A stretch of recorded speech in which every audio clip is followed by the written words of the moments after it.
बना होता नहीं, ठीक बा। कहाँ हमने क्या जाएगा, अब कहाँ जाएगा,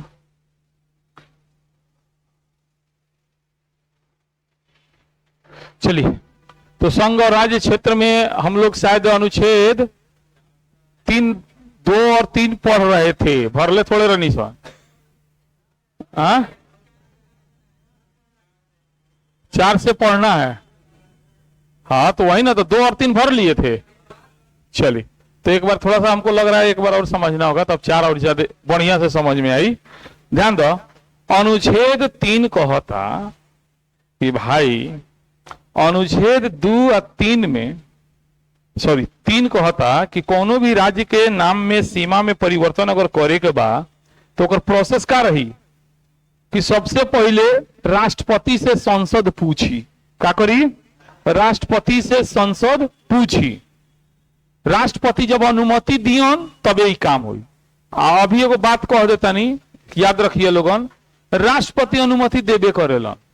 काहे कि राष्ट्रपति जब पढ़ाएं तो बताएं कि राष्ट्रपति कोई भी काम अपने मन से नहीं करते हैं, वह सारा काम संविधान के हिसाब से मंत्रिमंडल के सलाह से, जिसका प्रधानमंत्री होता है। तो प्रधानमंत्री खुदे चाहता कि बिहार का नाम बाहर हो को, राष्ट्रपति से पूछिए, वो अपने को देख को हाँ तो कहीं हाँ कहीं के बा ना तो सवाल नहीं खे, है ना।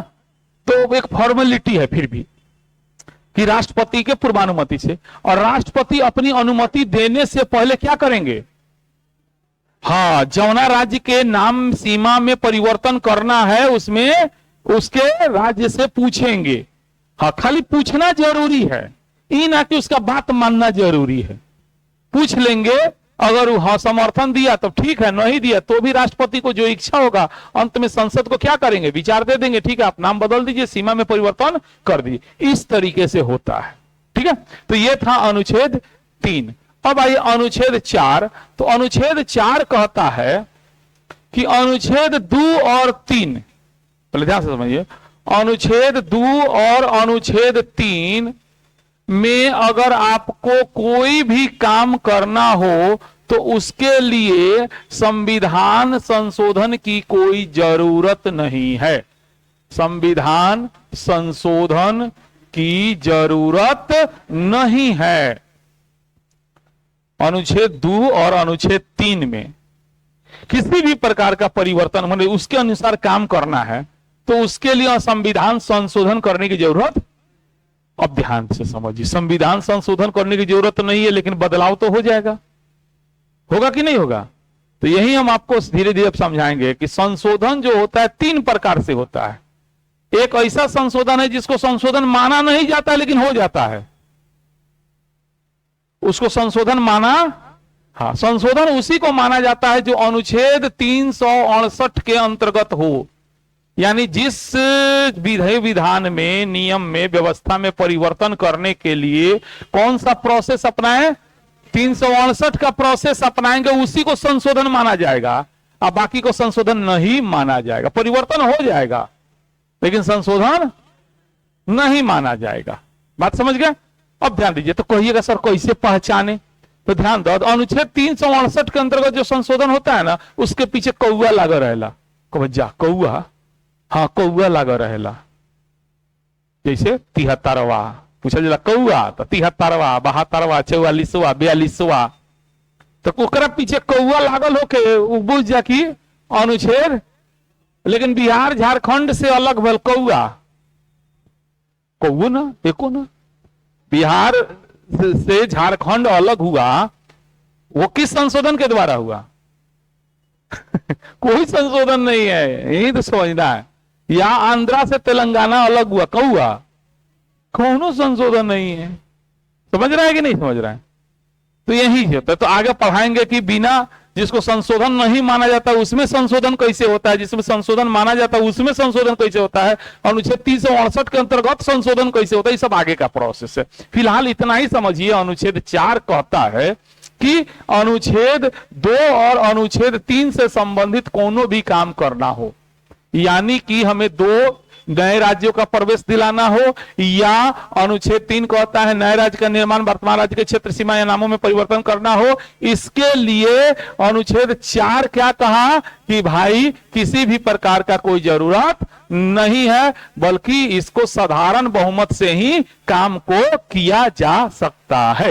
क्लियर? पहले इतना भर खट से जल्दी से, और बाद अब मेन बात बताओ तनी। इस अनुच्छेद के अनुसार नए राज्यों के गठन या प्रवेश के लिए, नए राज्यों का गठन या प्रवेश के लिए संविधान संशोधन की, लिखा भरा, हमू भरता नहीं, संविधान संशोधन, संशोधन माने कौन अनुच्छेद? हाँ, ब्रैकेट में ये देखा देखा बोर्ड पर देख के लिखा, संविधान संशोधन की कोई जरूरत नहीं है, बल्कि साधारण बहुमत से ही इस कार्य को संपन्न किया जा सकता है। इस कार्य को निम्नलिखित प्रक्रिया को पूरा करके किया जा सकता है। चलिए, तो किसी नए राज्यों के निर्माण या वर्तमान राज्यों के सीमाओं या में परिवर्तन के लिए कोई भी विधेयक राष्ट्रपति की सिफारिश के बिना संसद में प्रस्तुत, पहले से चिल्ला रहे हैं, अगर अनुच्छेद 2 और 3 में किसी भी प्रकार का कोई काम करना हो इस अनुच्छेद के अंतर्गत, तो उसके लिए बिना राष्ट्रपति के सिफारिश के इस काम को नहीं किया जाएगा। दूसरा बात, यदि विधेयक द्वारा किसी, है ना, यदि विधेयक द्वारा किसी राज्य के क्षेत्र या सीमा और नाम में परिवर्तन प्रस्तावित है, तो राष्ट्रपति उस राज्य के विधानमंडल को विधेयक विचारार्थ भेजेंगे।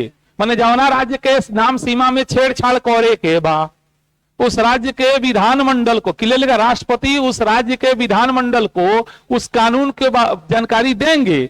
विधानमंडल को राष्ट्रपति द्वारा निर्धारित समय के अंदर अपना विचार बताना होगा कि भाई तू सहमत बाड़ा कि ना सहमत बाड़ा, चाहे सहमत बाड़ा तो केंगा बाड़ा, तोहर कोनो मन में बात रख, मन करी तो मान ले। राष्ट्रपति पर कोनो बाध्यकारी नहीं है ना। राष्ट्रपति या संसद राज्य विधानमंडल के विचार को स्वीकार करने या उसके अनुसार कार्य करने के लिए बाध्य नहीं है, ओकरा अपना मन से काम करेगा। क्लियर बात समझ में आ गया? अनुच्छेद 4। अब ध्यान दीजिए, एक मामला उखड़ गया देश में, हाँ, बेरूबाड़ी। हुआ क्या, पश्चिम बंगाल का एक जगह है बेरूबाड़ी।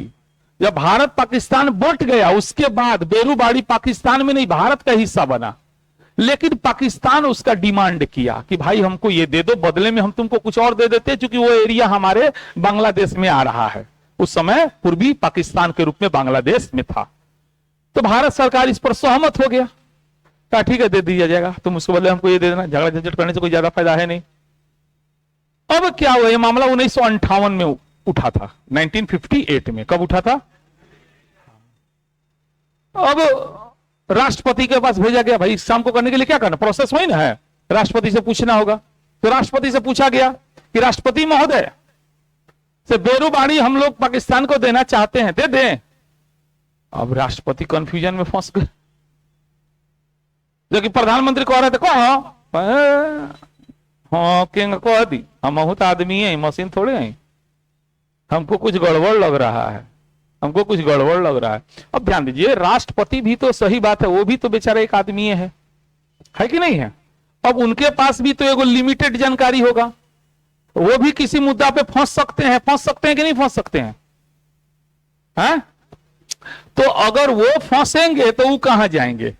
तो इसके लिए संविधान में एक अनुच्छेद है, अनुच्छेद 143, अनुच्छेद 143। यह अनुच्छेद कहता है कि राष्ट्रपति को जब भी लगे कि उनको किसी मुद्दे पर विचार विमर्श करना है, राय लेना है, तो वो जो है यानी राष्ट्रपति सीधे सुप्रीम कोर्ट से, किससे हो? सुप्रीम कोर्ट से राय लेंगे। किससे राय लेंगे? सुप्रीम कोर्ट से राय लेंगे, क्योंकि सुप्रीम कोर्ट में तो विद्वान लोग बैठा हुआ है, कानून का सब तो जानकार उसी जगह है। तो राष्ट्रपति कौन चीज है? विधायिका के अंग है, कार्यपालिका के प्रधान है, तो कानूनों बनाने में है, शासनों के प्रधान है, तो उनको तो कभी भी जरूरत पड़ सकता है।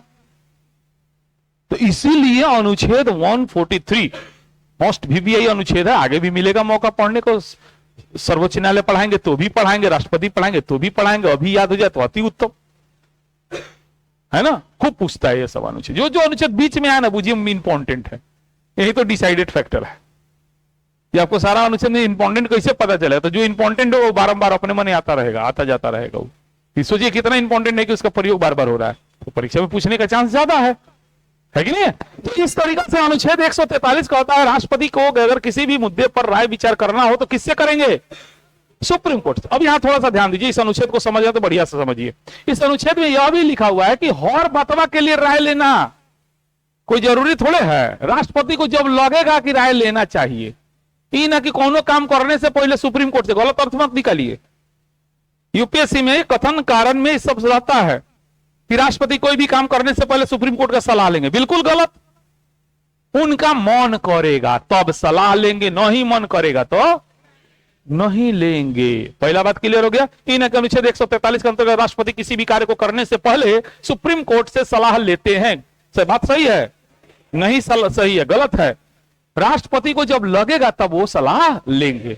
अब दूसरा बात सुनिए, सर्वोच्च न्यायालय को मन करेगा तो सलाह देगा, नहीं मन करे तो नहीं देगा।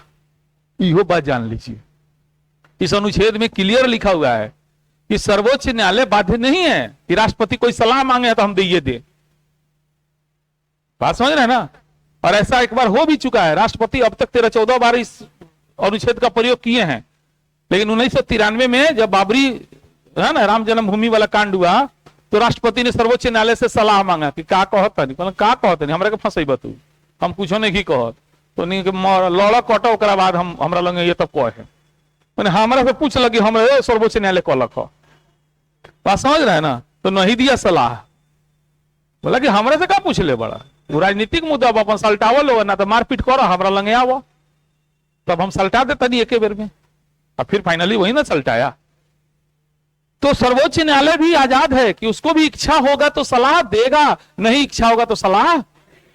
तीसरा बात, अब मान लिया सर्वोच्च न्यायालय सलाह दे दिया तो राष्ट्रपति को मन करेगा तो सलाह को मानेंगे और नहीं मन करे तो एकदम एकरे के आजादी कहल जाला। समझ में आया ना? और तीनों पॉइंट इतना इंपॉर्टेंट है ना, यूपीएससी लेवल का सवाल आता है स्टेटमेंट में, लेकिन कितना आसान है आप समझ सकते हैं, लेकिन निमन लोग नहीं बता पाएगा। अनुच्छेद 143 को अगर सही तरीका से व्यक्त करने के लिए कह दिया जाए तो फंस देगा, हम ये फंसा देंगे कि सवाल उसी को घुमा के। अब लेकिन अब आप लोग नहीं फंसिएगा। राष्ट्रपति हर काम के लिए सर्वोच्च न्यायालय से सलाह लेते हैं। राष्ट्रपति यदि किसी मामले पर सर्वोच्च न्यायालय से सलाह लिए तो सर्वोच्च न्यायालय को सलाह देना बाध्यकारी है। सर्वोच्च न्यायालय ने मान लिया कि सलाह दे दिया तो राष्ट्रपति को उसको मानना बाध्यकारी है। वेरी गुड, सब में नहीं है कि नहीं? समझ आ रहा है? मजा आ रहा है ना? तो इस तरीका से राष्ट्रपति ने क्या किया, कहा कि ये भाई बेरुबाड़ी वाला मामला हमारा कुछ बुझात नहीं खे, कहता कि पाकिस्तान के देवे के बाद का करी, रुका सर्वोच्च न्यायालय के दे देते हैं, पूछा था नहीं। तो बेरुबाड़ी मामला को कहां भेज दिए? वो सर्वोच्च न्यायालय के पास। किसके पास भेज दिए? सर्वोच्च न्यायालय के पास। सर्वोच्च न्यायालय उसका जब गहन अध्ययन किया तो देखिए कैसे किया वो। अनुच्छेद 2, अभी देखिए आप लोगों को भी लग रहा था, अब देखिए कितना दिमाग में आपका, नए राज्य का प्रवेश, ये भाई तो लेवे के बात बा, या स्थापना यू लेवे के बात बा कि ना। अब कलक अनुच्छेद 3 तनी पढ़ लिया, तो 3 पढ़ता तो ओमे लिखल है ई तो देश के अंदर बा, ओकरा मैटर ला बा, आ देश के अंदर बाटे तो ओकरा में का करे के बा, माने बेरुबाड़ी अंदरे बा, अंदरे रहे उस समय भारत, तो ओकरा नाम में, क्षेत्र में, सीमा में परिवर्तन नु करे के बात बा। हो ये देवे के तो बात नहीं खे। मैटर समझ गया सुप्रीम कोर्ट, समझ में आया? राष्ट्रपति को आप लोग बुड़बक पूछते हैं, ऐसा ही थोड़े किए, मामला समझ गए कि यहां तो देना है, वो लेना रहता तो अब तो ले आराम से, कोनो संशोधन की जरूरत। सुप्रीम कोर्ट कहा देने को आप दे सकते हैं लेकिन संशोधन करके दीजिए, अनुच्छेद 368 को लाइए, आप ये सब काम करिएगा तब ना 368 का जरूरत नहीं है। आप अनुच्छेद 2 और 3 के अनुसार काम कीजिएगा तब ना अनुच्छेद 368 का जरूरत। लेकिन आप तो 302-3 का तो काम कर ही नहीं रहे हैं, ये ना तो 2 में है ना तो 3 में है।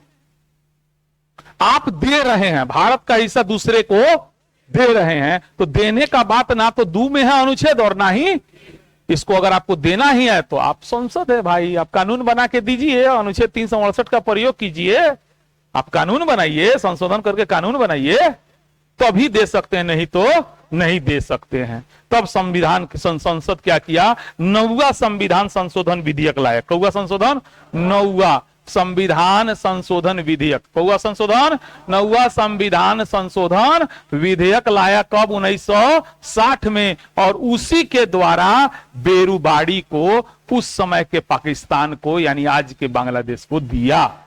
याद रखिएगा। तो बेरुबाड़ी कांड अक्सर एग्जाम में आता रहता है ना। 1958 में भारत पाक समझौता हुआ। उस समझौते के अंतर्गत भारत को बेरुबाड़ी क्षेत्र जो है किसको देना था, पाकिस्तान को देना था। तो उसने राष्ट्रपति से पूछा, राष्ट्रपति ने कहा भाई मैटर हमको समझ में नहीं आ रहा है, हम तो सुप्रीम कोर्ट से राय लेंगे। अनुच्छेद 143 के अंतर्गत सुप्रीम कोर्ट ने मैटर को समझा, देखा, बूझा, कहा अरे बाप रे, तो बहुत ब्लंडर गलती होने वाला था। कहा ना ना ना, अनुच्छेद 2 और 3 देने का बात नहीं कर रहा है।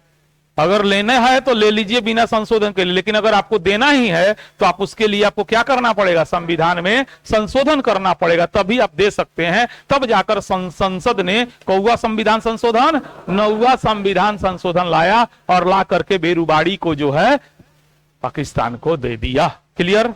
ये था बेरुबाड़ी कांड, याद रखिएगा। चलो निकाला नोट्स, जल्दी निकाला, भर लो, एक रखे भर लो लोगन, जल्दी जल्दी, खाली पढ़ला से ना हुई।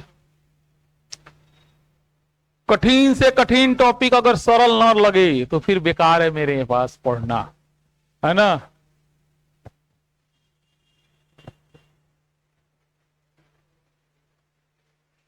नहीं हो सकता, चलिए कोई बात नहीं। चलो भरा, कौन सी लिखल बा, डैश ईस्वी में।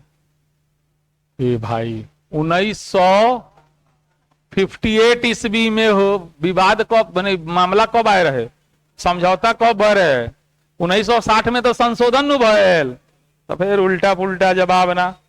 1958 ईस्वी में भारत पाक सीमा विवाद के दौरान बेरुबाड़ी संघ, जो कि उस समय किसका हिस्सा था, पश्चिम बंगाल राज्य का, को भारत द्वारा पाकिस्तान को प्रदान करने का करार बने समझौता हुआ।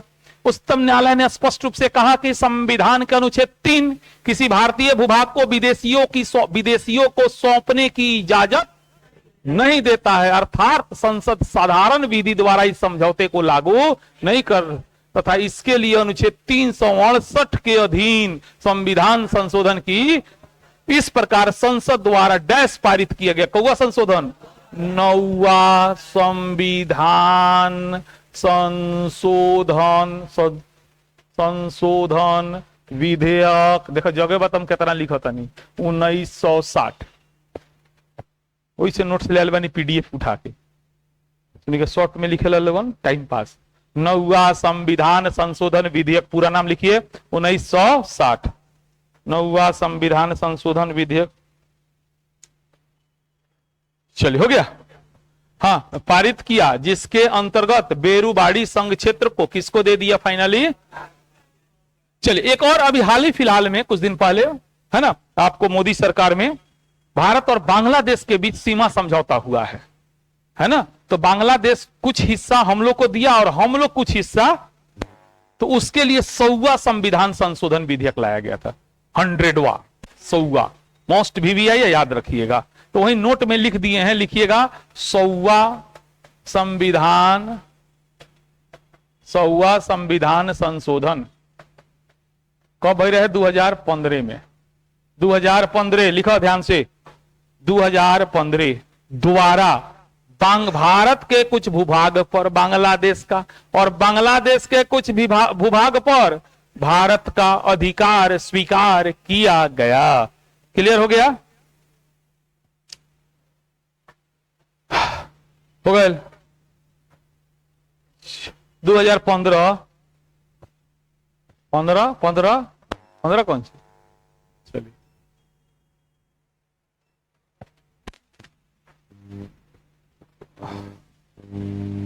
चलिए इस तरह से हम लोग का संघ और राज्य क्षेत्र टॉपिक समाप्त होता है और अगला टॉपिक हम लोग का शुरू होता है जिसका नाम है नागरिकता, जो कि भारतीय संविधान के भाग 2 के अनुच्छेद 5 से 11 तक में है। चलिए इस टॉपिक को शुरू करने से पहले इस टॉपिक का जो हेडिंग है उसको समझे, उसके बाद टॉपिक तब ना आसानी से समझ में आएगा। चलिए आप खड़ा हो जाइए, हो जाइए जल्दी खड़ा, बताइए आप बिहार के नागरिक हैं कि भारत के? तो फिर बिहार के क्या हैं आप? निवासी हैं। समझ में आ रहा है ना? कोई पूछे आप भारत के नागरिक हैं कि बिहार के? हाँ, यही ना जवाब दीजिएगा, भारत के। कौन जी बैठिए, भारत के आप नागरिक हैं। बिहार के क्या हैं? भारत में कैसी नागरिकता? Ikahari, single citizenship. कैसी नागरिकता है? इकहरी नागरिकता है। जबकि अमेरिका में दोहरी। अमेरिका में। अब प्रश्न उठता है, नागरिकता का कॉन्सेप्ट क्यों जरूरी है? हम आदमी हैं, ये हमारा विश्व है, सब कोनो कोनो कहीं कहीं रह ही रहा है, तो फिर नागरिकता की जरूरत किस लिए है कि नहीं है? क्या जरूरी बा है झूठो के लफड़ा पल्ला के नागरिकता, सिटीजनशिप? जरा मन बा एने रहो, जरा मन बा ओने रहो, जरा जहां मन बा रहो तो अपन घूमत फिरत रहो, है ना? ये नागरिकता काहेला, है कि नहीं है? तो ये एक ऐसा सवाल है जिसका जवाब आप थोड़ा सा ध्यान दीजिएगा तो बढ़िया समझ में आएगा। ध्यान दीजिएगा, बाबूजी पूरा गांव के लड़का के चॉकलेट खियावे लगस, और तोरो के उतने चॉकलेट देस, तो बुढ़ाड़ी में जब वो बीमार पड़िया ना तो कब जाना पड़ोसी के लड़का से सेवा करवा लो। हमरो काला तकले बड़ा, हमरे के एगो चॉकलेट खिले बड़ा। अब समझ में मेरा बात आ रहा होगा। हम ऐसे एग्जाम्पल देते हैं कि ना समझने वाले समझिए। हम बाबूजी के सेवा इसलिए करें क्योंकि बाबूजी हमको ही चॉकलेट खिलाएं या हमको ज्यादा खिलाएं। तो पूरे गांव के लड़का के आवलन चॉकलेट बांटत बांटत सबके एक को दे लेना, हमरो के एक एगो चॉकलेट दे लो, तो फिर तू तो बीमार पड़बो बड़ो, तो पूरा गांव के लड़का तरह के इलाज करता हुआ तो पता चली जेकर सब होला ओकर केहू ना होला। याद रखिए लोग, यही से केहू एक के होके रह जा, जे सब के होला नु वो केहू के ना होला, है नु? यही से एक के होके रहल जाला। तो अब बताओ, भारत सरकार या भारत देश कोनो संसाधन होके या कुछ भी अवसर होके वो सब लोग में बांटे, आ कहीं भारत पाकिस्तान अटैक कर दिलक तो हमने कहम नु जाओ जरा के बटला ओकरा के कह लड़ो, हमने से काम मतलब बा। बुझाता? यही ला नागरिकता जरूरी बा कि अपन लड़का गैर लड़का में फर्क पता चलो।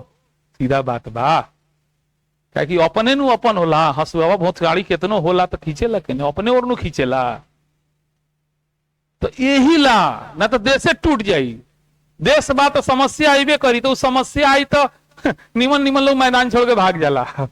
लेकिन अपन घर में देखल विपत आवेला, मौसी के फुआ के फलान चिलान ढेकान को परिवार के लोग रहेला, आज जैसे 2 टाइम खाना तनी गड़बड़ होके लागेला, देखे ना तनी फोन आया तनी घरे जाए के बड़ी जरूरी बा, वो 10 दिन बाद अब ल बोरिया भी बाने भाग जतो। वो इना कोशिश करी कि भाई 1 महीना से रहनी है तो रोज फुलावे भात खात रहनी है, और 2 दिन से दिक्कत बता तनी हम समझे के कोशिश करी, ना समझी वो तो सीधे बोरिया बिस्तर बाने कोई चल यहाँ से एकनी के विपत्ति शुरू हो गई है कि नहीं? लेकिन आप तो नहीं छोड़ के भाग सकते, आप कैसे भाग जाइएगा, है ना? आप ही तो हैं सुख दुख के साथी। तो फिर उस पिता का भी धर्म होना चाहिए कि नहीं कि जो वो कमा रहा है उससे अपने बच्चों को ज्यादा से ज्यादा उसको सुख सुविधा मिले वो दे। बहुत गार्जियन अपने आप को कहते हैं हम राजा हरिश्चंद्र हैं, वैसा वैसा हरिश्चंद्र कफनों के नसीब ना होला, हरिश्चंद्र के कफनों नसीब ना भई, पता बानू? तो नागरिकता आज के संदर्भ में बहुत जरूरी है कि अगर हम अपने संसाधन का लाभ अपने लोगों को ना देंगे तो कल होके वो हमारा मदद करेंगे और देश के ऊपर तो समस्याएं अनगिनत आती रहेंगी। तो उस समस्या का सामना कौन करेगा? हम लोग करेंगे। जब जान देने को हम लोग तैयार हैं, तो फिर अगर देश को कोई लाभ हुआ तो लाभ हमको ना मिलना चाहिए कि पड़ोसी में बांट दिया जाना चाहिए। हाँ, बेटा बोलता तो मैंने हमारा भागे, बेटी बोलता तोरा भागे, ऐसा कॉन्सेप्ट नहीं होना चाहिए, है ना? देश हमारा है, देश के लिए हम लोग जान दे रहे हैं, देश को हम सुरक्षित रखें, देश को हम बना रहे हैं, देश के लिए हम पढ़ रहे हैं, लिख रहे हैं, हम जो काम को कर रहे हैं उससे हमारा देश तरक्की कर रहा है, देश की पहचान हमारी पहचान है। तो फिर देश को अगर कोई अतिरिक्त लाभ हो वो हमको मिले। हाँ, कुछ ऐसे भी लाभ होते हैं, ध्यान दीजिए। अधिकार जो होता है मोटे तौर पे 2 प्रकार का होता है, एक होता है मानव अधिकार और एक होता है मौलिक अधिकार। तो मानव अधिकार और मौलिक अधिकार, ऐसे ही सब टॉपिक आपको पढ़ना है, थोड़ा सा समझिएगा। मानव अधिकार और मौलिक अधिकार। तो मानव अधिकार जो होता है ना, ये प्राकृतिक होता है। कैसा होता है? प्राकृतिक, प्राकृतिक होता है इसका क्या मतलब है कि बाय बर्थ आपको मिल गया, है ना। ये अधिकार कैसा होता है? प्राकृतिक होता है, नेचुरल होता है। जैसे आप जन्म लिए पृथ्वी ग्रह पर, वैसे ही आपको मिल गया। चाहे आप किसी देश में जन्म लो, आप एक देश में जन्म लेके चौथे देश में घूम रहे हो, कोई बात नहीं, आप कहीं भी रहोगे आपको ये अधिकार आपके पीछे पीछे रहेगा, मिलेगा। जैसे रोटी, कपड़ा, मकान, ये सब क्या है ना, ये सब मानव अधिकार की श्रेणी में आता है। मतलब देखिएगा, इसका जो दायरा होता है ना, बहुत विस्तृत होता है। विस्तृत होता है का मतलब पूरे विश्व में मिलेगा आपको। आप किसी देश के नागरिक हैं या नहीं है, इससे इसको कोई मतलब नहीं है, लेकिन यह अधिकार बहुत सीमित होता है, कम होता है। कैसा होता है? सीमित होता है। जैसे रोटी, कपड़ा, मकान, घी घसा हुआ रोटी नहीं, रोटी है कि नहीं। वही मौलिक अधिकार जो होता है वो किसी भी देश के कानून के द्वारा, किसी भी देश के संविधान के द्वारा, किसी भी देश के विधि के द्वारा प्रदान किया जाता है अपने लोगों को। लेकिन जब प्रदान किया जाता है तो इस मौलिक अधिकार में बहुत ऐसी बातें जो होती है वो मानव अधिकार वाली होती है, जो सबको दिया जाता है। और कुछ स्पेशल जो होता है वो केवल अपने नागरिक को ही दिया जाता है। बात समझ में आ गया? इस तरह से मौलिक अधिकार का अगर दायरा देखा जाए तो दायरा तो केवल एक देश तक ही सीमित है। कहां तक सीमित है? वो एक देश तक ही सीमित है। लेकिन यदि इसका संख्या देखा जाए तो ये बहुतों होते हैं, माने ढेरों होते हैं, बहुत सारे अधिकार हैं। ये इसलिए बहुत सीमित होता है, कम होता है, ये बहुत सारा होता है। यही फर्क है मानव अधिकार और मौलिक अधिकार में। आपके एग्जाम में खूब पूछता है, ध्यान में रखिएगा। मानव अधिकार बाय बर्थ मिल गया हमको। आजकल मानव अधिकार आयोग बना हुआ है, इंटरनेशनल लेवल पे है, राष्ट्र लेवल पे है, राज्य लेवल पे है, जिला लेवल पे है। मानव अधिकार का मतलब ध्यान दीजिए कि हम मनुष्य हैं तो मनुष्य की तरह हमारे साथ व्यवहार हो। आज इस तरह का बात हो रहा है। ठीक है, हम मुजरिम हैं, हमने कोई क्राइम किया, हमको जेल हो गया, सजा तो मिल गया। अब जेल में जाएं तो गिरगिट वाला दाल खिलाया जाए जिसमें गिरगिट गिरल हो? नहीं। अब जेल में जाएं तो हमसे, है ना, मैंने बिना पैसा दिए मेहनत करवाया जाए, हमसे बोझा उठवाया जाए, हमको पीटा जाए? नहीं। तो ये तो जेल का बात हो गया। कुछ महिलाओं का मौलिक मानव अधिकार बड़ा जल्दी गड़बड़ाता है। महिलाओं को माना जाता है कि बहुत ज्यादा उत्पीड़ित होती है, इसलिए महिला आयोग है देश में, राज्य में, कि महिलाओं के मानव अधिकार सबसे ज्यादा उल्लंघन होता है। उसके अलावा अनुसूचित जाति, जनजाति, आजकल तो सब बना हुआ है कि इनके साथ कोई गलत तरह का व्यवहार ना हो, इनके अधिकार के साथ छेड़छाड़ ना हो, उसके लिए बहुत तरह का आयोग बना हुआ है देश के अंदर में। बात समझ गए ना? तो ध्यान दीजिएगा, यहां पे एक शब्द आया, यही शब्द जो है नागरिकता टॉपिक को लाता है। स्पेशल, अतिरिक्त, कुछ अतिरिक्त अधिकार जो विदेशियों को नहीं मिला हुआ है। किसको नहीं मिला हुआ है? हाँ, वो केवल हमारे देश के लोगों को, हमारे देश के नागरिक को मिला हुआ है। इसीलिए तो पहले तो यह बताइए ना नागरिक कौन, तब तो अधिकार बांटिएगा। इसीलिए पहले टॉपिक है नागरिकता, इसके बाद है मौलिक अधिकार। जस्ट नागरिकता टॉपिक खत्म होगा तो कौन टॉपिक शुरू होगा? मौलिक अधिकार का टॉपिक शुरू होगा। होगा कि नहीं होगा? तो यहां पर यह बात फिर से एक बार ध्यान से समझिएगा। अब लास्ट हम समझा रहे हैं, जिनको प्रॉब्लम हो हमसे पूछ सकते हैं, है ना, कि नागरिकता क्यों जरूरी है। तो नागरिकता इसलिए जरूरी है क्योंकि अगर नागरिकता का कॉन्सेप्ट नहीं रहेगा तो सबसे पहले उस देश में राष्ट्रवाद की भावना आएगी ही नहीं।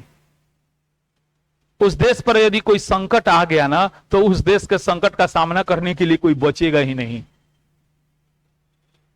क्योंकि नागरिकता इसलिए जरूरी है क्योंकि अगर नागरिकता का कॉन्सेप्ट नहीं रहेगा तो फिर हम अतिरिक्त लाभ जो होगा वो हम किसको देंगे?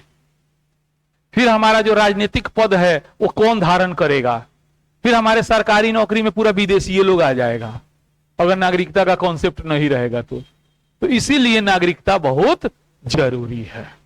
अगर नागरिकता नहीं रहेगा तो ये सारा का सारा, तो सारा खत्म हो जाएगा। फिर तो देशे का कॉन्सेप्ट खत्म हो जाएगा कि नहीं हो जाएगा? तो इसको एक छोटा सा एग्जांपल में समझ लीजिए। लास्ट बात समझा रहे हैं, इसके बाद नहीं समझाने वाले हैं। जैसे मान लिया सुबह सुबह आप में से बहुत लोग चाचा बन गए होंगे, हाँ, कुछ लोग बाप भी बन गए होंगे, तो जो बाप बन गए होंगे उनको जल्दी समझ में आएगा, और नहीं बने होंगे तो बाप बनिएगा तब समझ में आएगा, पहले नौकरी ना मिली फिर बापे ना बन बतू। तो चुपचाप अभी समझ लो दूसरे के देख के, ठीक बा। हाँ, तो सुबह सवेरे मान लिया गया कि आपका एगो बेटा है, हाँ ना, ओकरा पड़ोसी ना भैयावा के 2 गो बेटा है, मान ले 3 गो 4 गो भाई है, ओकरो एक आध गो लड़का है, बेटे बेटी है, सब स्कूल जाने के लिए तैयार हुआ, ठीक है। तो आपने क्या किया, वो सब आपके पास दौड़े दौड़े आया, ये सब बच्चा आपके पास एकदम दौड़े दौड़े आया। कोई कहा चचा, कोई कहा पप्पा, पैसा। हाँ, हम लोग तो अपने जमाने में ऐसे ही करते थे, अब तो भाई एटीएम कार्ड वाला बात है कि नहीं। तो चचा ना, तो जे भेटा जाए, घर में संयुक्त परिवार है तो उसमें ये सब चीज देखने को मिलेगा। तो चचा पप्पा पैसा पैसा पैसा। तो हमने क्या किया, 10-10 रुपया का नोट निकाला, 10 10 10 10 10 10 10 10, सबको 10-10 रुपया बांट दिया, सब खुश हो गया। लेकिन उनमें से एक गोला खुश नहीं है ना। और वो 2 कदम है आगे बढ़ रहा है, अब ताक रहा है, फिर 2 कदम आगे बढ़ रहा है, फिर ताक रहा है। अब बुझ गए वो कौन है वो। हाँ, तो आपका भी मन माना नहीं, कहें है नहीं आओ, है नहीं आओ, तुरंत फिर 10 रुपया ही निकाले और दे दी, भाग जल्दी। ये हिला तो नागरिकता जरूरी बा, कहे कि उसको भी लग रहा है मेरा बाप है, आपको भी लग रहा है मोरम तो ये आगे दी। तो आपने थोड़ा सा भेदभाव किया जो जायज भी है, इसको नाजायज नहीं कहा जा सकता है। अभी पढ़ाएंगे, है ना, विधि के समक्ष समानता, उसमें बताएंगे आपको। तो आपने तुरंत उसको बुलाया, कहा ले 10, वो खुश, अब खुश हो गया। लेकिन वो 10 रुपए, आप 100 रुपए सबको देते, उसको 100 देते तो भी वो खुश नहीं होता। कहता ना बाप वाला तो कुछ तो एक्स्ट्रा चाहिए हमरा, है कि नहीं है। तो यही सोच नागरिकता को लाया। आप अगर उसको एक्स्ट्रा नहीं दीजिएगा तो वो आपका कैसे होगा, आपके प्रति वो समर्पित कैसे होगा, सीधा भाषा में समझिए। हाँ, आपके प्रति वो समर्पित कैसे होगा, आपके सुख में आपके दुख में वही तो साथ देगा ना। सब देता है, हम ये नहीं कह रहे हैं, लेकिन एक होता है रेयर ऑफ रेयरेस्ट के साथ, आजकल जैसे फैमिली में बिखराव है तो अंत में तो वही आता है ना। तो यही चीज नागरिकता के कॉन्सेप्ट को जन्म देता है कि देश कितना भी विपत्ति में आ जाए लेकिन हम लोग काम मजाल देश छोड़ के भाग जाए, है ना। एटम बम भी गिरने का धमकी हो जाए तो मुझे उम्मीद है इस भारत का नागरिक टस से मस नहीं होगा, क्योंकि ये देश हमारा है, इस देश को हमने बनाया, इस देश का लाभ हम ले रहे हैं, इस देश का आजादी हम भोग रहे हैं, इस देश के संसाधन का प्रयोग हम कर रहे हैं। तो फिर दुख आएगा तो फिर दुख हम लोग का होगा। तो इसलिए नागरिकता का कॉन्सेप्ट जरूरी है। तो वही पहला आप नोट्स निकालिए, 2 लाइन भर लीजिए। नागरिकता क्यों, देखिए लिखा हुआ है नागरिकता क्यों। तो नागरिकता लोकतंत्रात्मक राज्य व्यवस्था को कानूनी स्वरूप प्रदान करता है। नागरिकता उस देश के निवासियों को कुछ अतिरिक्त, देख रहे हैं, देश के निवासियों को कुछ अतिरिक्त एक्स्ट्रा अधिकार, कर्तव्य, विशेषाधिकार प्रदान करता है जो विदेशियों को प्राप्त नहीं होते। इस प्रकार नागरिकता राज्य और व्यक्ति के बीच कानूनी संबंध है जिसके अंतर्गत नागरिक राज्य के प्रति अपनी निष्ठा व्यक्त करता है तथा राज्य उसे संरक्षण प्रदान करता है। स्पष्टतः नागरिक वह व्यक्ति होता है जिसे विशेष सामाजिक एवं राजनीतिक अधिकार प्राप्त होते हैं। ये अधिकार विदेशियों को प्रदान नहीं किए जाते हैं। भारतीय संविधान में कुछ ऐसे मौलिक अधिकार हैं जो केवल और केवल हमारे नागरिक को दिए गए हैं, और ऐसे मौलिक अधिकार का नाम कम से कम लिख लीजिए, बाद में पढ़ाएंगे तो समझाएंगे, है ना। वो कौन कौन अनुच्छेद हैं, तो लिखिए अनुच्छेद, सब लोग लिखिए, अनुच्छेद 15, 16, 19, 29 और 30। याद रखिएगा, ये अनुच्छेद केवल और केवल भारत के नागरिक को मिला हुआ है, विदेशी लोग को नहीं मिला हुआ है। अर्थात इसके अलावा सारे अधिकार किसको मिला है, दोनों को मिला है, ना कि केवल विदेशी को मिला है। बहुत गड़बड़ कॉन्सेप्ट है। कुछ किताब में लिखा रहता है नागरिक को प्राप्त अधिकार है, विदेशी को प्राप्त, यानी वो जो विदेशिया के मिलल वो हमनी के नहीं मिलल। अरे वो तो मिल नहीं बा। चलिए इसको जल्दी लिख लीजिए, फिर एक लाइन और समझाते हैं, ठीक है। तो ये कुछ मौलिक अधिकार हैं, ये कुछ मौलिक अधिकार हैं जो केवल नागरिक को मिला है, विदेशी को, लेकिन जो विदेशी को मिला है वो तो नागरिक को मिलवे किया है ना। इसके साथ ही कुछ ऐसे सार्वजनिक पद हैं जो केवल नागरिक ही ग्रहण कर सकते हैं, जैसे राष्ट्रपति का पद है कि नहीं, राज्यपाल का पद, उपराष्ट्रपति का पद, उच्च न्यायालय, सर्वोच्च न्यायालय, इन सबके न्यायाधीश का पद, है ना। ये कौन धारण करता है, साथ ही जो चुनाव होता है विधानसभा का, है लोकसभा का, उसमें कौन खड़ा होता है? केवल और केवल नागरिक, कोई विदेशी खड़ा नहीं हो सकता। बोला क्या कहते रहा? 15, 16, 19, 29 और 30, ठीक बा? ऐसे समझा। देखा नागरिक क्यों, नागरिकता क्यों, एक लास्ट एग्जांपल से अब समझ में आ जाए, है ना? नागरिकता क्यों, ध्यान दीजिएगा, अब रीजनिंग से समझिए। रीजनिंग से मान लिया गया हम भारत के प्रधानमंत्री मोदी जी हैं, थोड़ा देर ला समझ जा। हाँ, हम घोषणा किए, ध्यान दीजिए, भारत में रह रहे प्रत्येक व्यक्ति को 15 लाख रुपया दिया जाएगा। कितना रुपया दिया जाएगा? हो देख लिया, हमारा जीरो ना बुझाला तनका। हाँ, और साथ ही नागरिक को 20 लाख रुपया जाएगा। मोदी जी जिंदाबाद। मोदी जी ने घोषणा किया कि भारत में रह रहे प्रत्येक व्यक्ति को कितना रुपया? 15 लाख रुपया दिया जाएगा और नागरिक को 20 लाख रुपया दिया जाएगा। खड़ा हुई, हाँ तू बता दे भाई से खड़ा हो। चलो ठीक बा, तू खड़ा हो जा, सबके मौका मिले कि नहीं? अभिव्यक्ति की क्षमता बतावा। तो नागरिक को कितना मिला? कितना मिला? 20 लाख वाले हाथ उठाइए। ढीटे, अगर मन में बात उठा दो ना तो कोई ना समझ, देख लो मन तो करता फोटो खींच ली धर। ये तो नहीं कि मैं था रीजनिंग पढ़ ले बड़ा लोग, पानी है रीजनिंग है। देखो ध्यान दो, ध्यान से समझो, बैठ जा, बैठो शांति, समझाओ मत, बस हम बारी तो मत समझाओ, अगर चल जाम तो समझाइए लो। मान लो एगो लाइन हई बा, एगो लाइन हेने लागल बा, हई लाइन बाटे व्यक्ति वाला, कौन सी वाला? हई लाइन बा कौन सी वाला? तो ये बताओ, नागरिक व्यक्ति ना होला? माने नागरिक बाड़ा तो तू व्यक्ति ना बाड़ो, आदमी बाड़क नु। तो आदमी वाला लाइन में पहले खड़ा होके कितना ले ली? 15 लाख रुपया ले लेता वो, और फिर ओने से निकल के नागरिक वाला अपन वोटर कार्ड ले ले। हाँ, खड़ा होके जत भाई नागरिक वाला लाइन में चल रहे, तो नागरिक वाला लाइन में गल, फिर कितना मिल लो? टोटल ओकरा कितना मिल गए? देख लो, मोदी सरकार जिंदाबाद। ये नागरिकता के फायदा हो, देख लो केंगा फायदा मिलल सीधे, तो नहीं सोचले ना लो से दुगुना फायदा मिल गया। तो 15, 16, 19, 29 नागरिक के बा, बाकी नागरिक के नहीं के, वो तो भइले बा। वो तो विदेशियों के बा, तो हमनियों के बा 15 लाख। अगर विदेशी के मिली तो हमनियों के मिली, और बाद हई खाली हमनी के मिली। हाँ, तो इस तरह टोटल हमनी के कितना मिल गए? 35 लाख। तो टोटल अनुच्छेद में मौलिक अधिकार हमनी लबा, समझो। टोटल 12 से लेकर अनुच्छेद 35 किसके लिए है? नागरिक के लिए है। समझ में आ रहा है? इस तरह से भी सवाल आ सकता है। तो नागरिक को प्राप्त, केवल नागरिक को प्राप्त, वो अलग बात हो गया। तो केवल नागरिक को 20 लाख, है ना? तो इसका मतलब ये नहीं हुआ कि 15 लाख में हमने, ये तो हम लोग को मिलबे किया है। अब नागरिक को कुल कितना? तो सब 12 से लेकर अनुच्छेद। तो ये सब बात हम किस लिए आधार पे कर रहे हैं? नागरिकता के आधार पे। तो पहले हम लोग को नागरिकता का कॉन्सेप्ट क्या करना होगा?